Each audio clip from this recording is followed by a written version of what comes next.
For the health-conscious gourmet, there's one ingredient that's sure to set the taste buds sizzling. From frying to salad dressing, olive oil is an essential in any modern kitchen. A wide variety of grades and flavours are available, but they all have one thing in common. No, it's not the green bottle it often comes in, but the olives themselves. Each type of olive has a unique taste. By combining different types, the producer can create an oil with an individual flavour. The process begins at harvest. The traditional method involves collecting olives using tiny rakes, but it's not very efficient. For a big crop like the one on this farm, an automated harvester is used instead.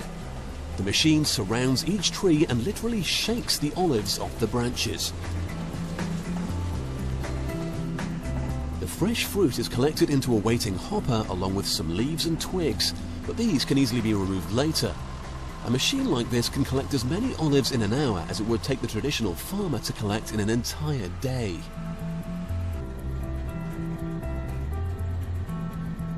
When the harvest reaches the production plant, the fruit is washed to remove any dirt, leaves or twigs that were caught up in the collection process.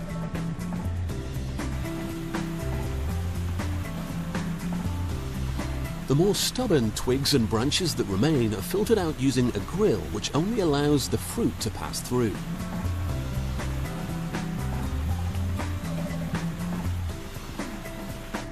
To get the best quality oil, the fruit should be pressed as soon as possible. Traditional methods mean there's a delay between harvesting and the grinding process. The original method also uses big millstones like these granite wheels to grind both fruit and the stones into a thick pulp. But modern production carefully controls two vital factors. First, the fruit is sent directly from the harvester to the grinders with as little delay as possible. And second, the fruit is ground more gently. Olives can lose flavour if the fruit is heated by the friction of grinding. The most sought-after olive oil is called cold-pressed. If the fruit pulp goes over 27 degrees, it can no longer be called this and loses value. It's time to extract the oil.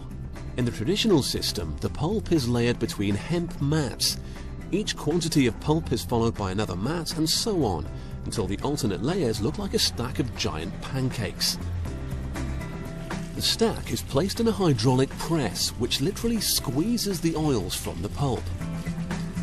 It's collected below and has the traditional cloudy golden colour associated with good quality olive oil. The modern method is far less aggressive but just as effective. Instead of crushing the pulp, it's spun in a centrifuge like this one. As it's spun around, the oil passes out through a fine mesh, leaving the pulp behind. The oil can then be siphoned off and stored, while the remaining pulp is collected elsewhere. It's not wasted though, it's recycled and can be used as fertilizer or animal feed. It may surprise you to know that once it's been pressed, olive oil can be tasted like wine. The experience is obviously very different, but this is one way the experts can assess the purity and flavour of their product.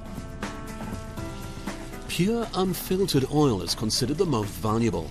If the residues are filtered out in a centrifuge like this one, what emerges is considered a slightly inferior grade of oil. The standard grade that you would find on a supermarket shelf is stored in steel tanks like these. Here, the final residues sink to the bottom, and what's pumped out at the end is a clear olive oil for the mass market. Olive oil is usually bottled in green glass, and there's a good reason for this. It helps filter out harmful UV light that can cause it to deteriorate. Finally, the bottles are sealed and labelled up, ready to be shipped out to homes and restaurants all over the world. So whether it's cold-pressed extra virgin for dressing or standard grade for frying, olive oil continues to be cooked up in kitchens everywhere.